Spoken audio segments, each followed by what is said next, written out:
In this video, we're going to redo my Paragon tree. We're going to talk about why I'm picking which Paragon talents I am and which Paragon talents I would take if I had different reasoning, etc. So think of this as your Paragon tree guide. Now, the first thing I want to do is explain each and every tree. So there is 2 new trees here for 150 Paragon that I'm going to break down now. Mastermind is the better of the 2 if you ask me. Its highlights include a weakness that makes the targets vulnerable for 20% of the damage for 3 seconds when you're attacking bosses, for instance.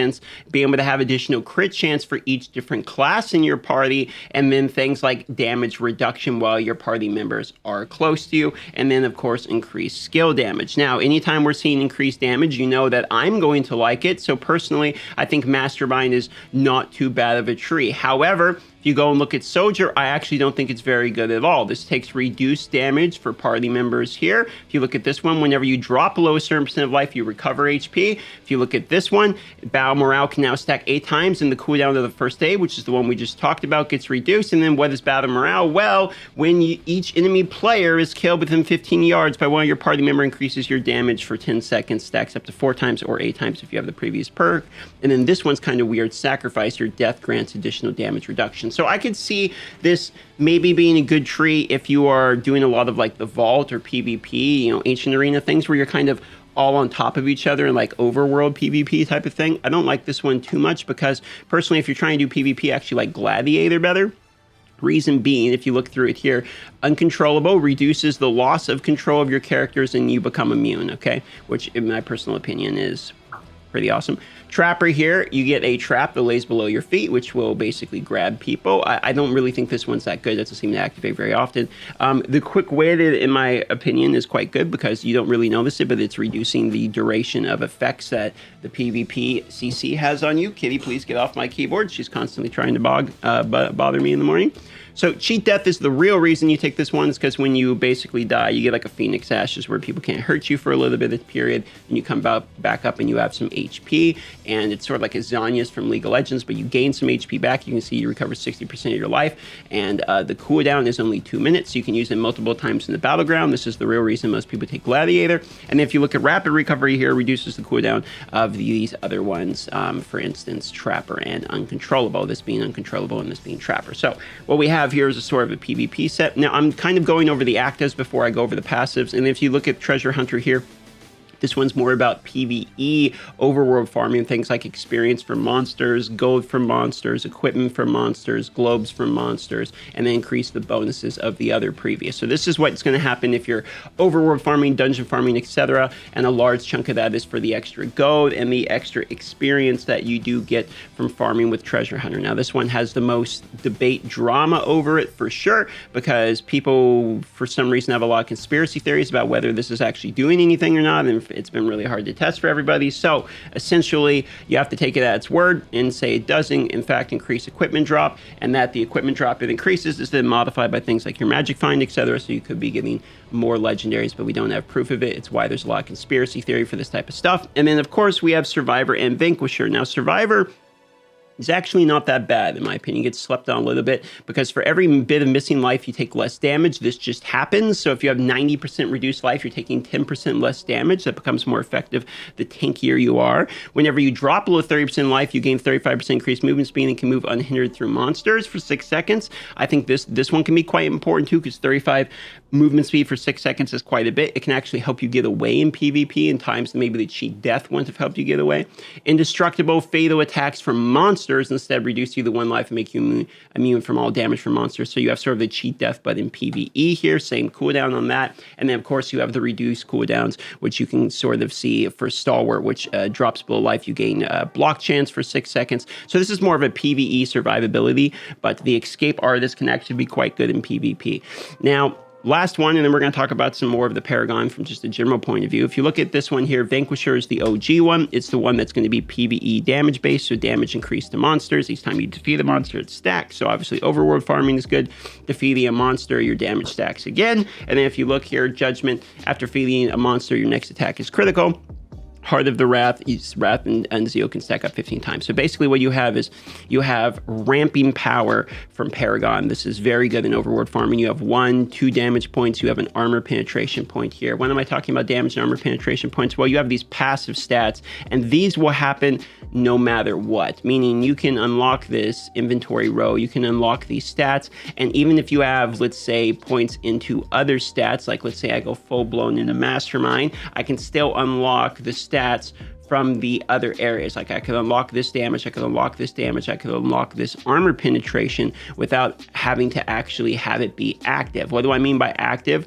Well, after you learn a skill from each area, you can actually have an active tree and go back and forth swapping what is your active tree. So at this point, what I'm going to do is I'm going to be placing my points, and I'm going to let you know where I'm going to be placing my points. Now, if you look through it, if I wanted armor penetration, I could go armor pin here. I could get the potency, armor pin, and damage. I want as much damage as possible. I do think the vulnerability to bosses is interesting. However, personally, I think it's more important for PvP. We have the Rite of Exile tomorrow, so I'm going to be going into the Gladiator tab, not necessarily the Soldier tab. I could go into the Soldier tab, but the reason I don't want that one is I want the cheat death mechanic that is going to give me a 60% heal basically when I die. I think that's a really big deal. I think it's going to give me the 3 seconds of invulnerability, give me some time to maybe have my teammates help me, etc. Plus, I can pick up some stats in here I don't mind. For instance, like life, I'll be avoiding the potency. So I think what I'm going to do is I'm going to do the +5 armor pin.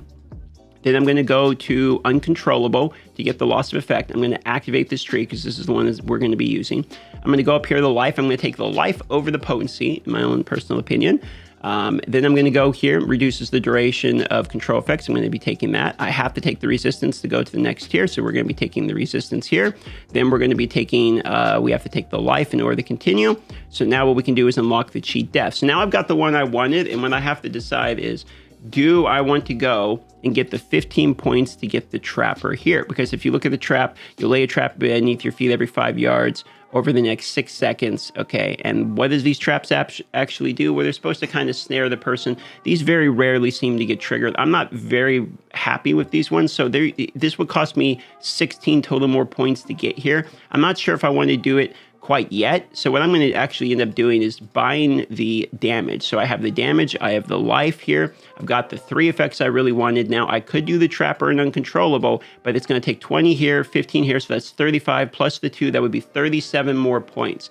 Well, let's go see what we can get out of 37 more points of value. So if I go to Vanquisher, I know this, I can go 5 here, 1 here, and then 25 here, and effectively get 30 points of just damage, which will give me 600 damage points. I also could go 10 into potency and then take the deeper pockets for an extra inventory roll if I really wanted to. Or I could go down here, get this, and then get the armor penetration, which is probably what we're going to do. If you look at the other ones, however, the damage, if I wanted the damage, is all the way down here. This is more of the tanky one. I could get life, I could get armor, etc. I'm looking for damage, I'm looking for PvP stats. If we look at this one, it goes to armor, then to damage here. I'd have to take the Swift Learner and then go to damage. So this is a possibility. And then if you look at Soldier here, what do we have? We have life or resistance into damage, but we have to go life or resistance first. And of course, Mastermind goes into armor penetration 15 here, but we have to have the potency. So out of all of these, if I'm really just looking for damage and I want the raw stats, the best thing to do is go +5 here. Okay, we take the extra one here because we have to. Then we go +25 here.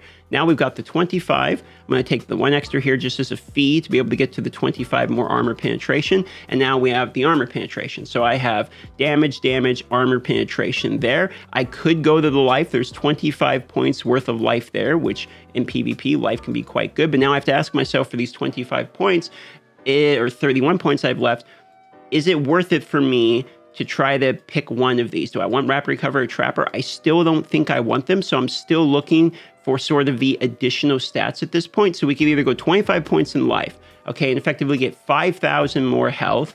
Where else can we put these 31 points? Life, no, I don't think I want any there. The treasure, see 15 points here. It would cost us 6 in armor to be able to get 15 points more of damage. I still don't think that's quite worth it. Going to Soldier, we see that out of all of this, there's not really a way to get into it without having to put in more. Like we've said, we've already gone through this.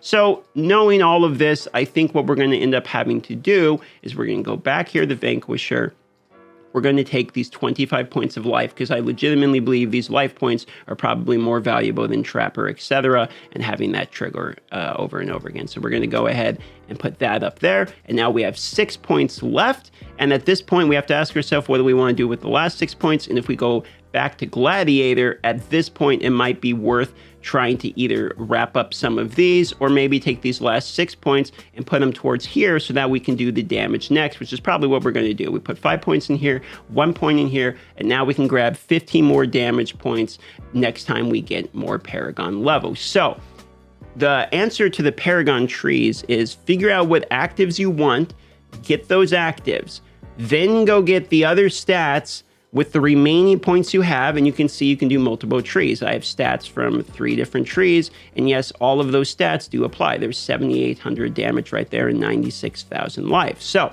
you do, in fact, get them from multiple trees as well.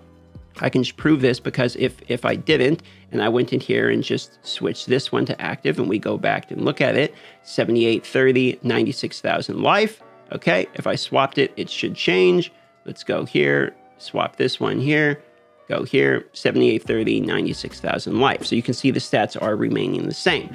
For this reason, pick the actives you want first, and then chase the raw stats, as the raw stats will be useful on everyone. Gladiator is your PvP tree, Treasure Hunter is your PvE farming tree, and Mastermind is your PvE sort of raid group, warband raid group tree, so you can get the invulnerability, or the vulnerability for the bosses in order to increase your overall party damage 20% because the boss becomes weak. It's sort of like a debuff for the boss, a critical point or whatever you want to call it. That's how Paragon trees work. They're pretty simple. They don't need to be overly complicated. Hope it helped. Consider subscribing, as 60% of the people that watch this channel every day have not subscribed yet. If that's one of you, consider helping me out today. Thank you so much. See you on the next video.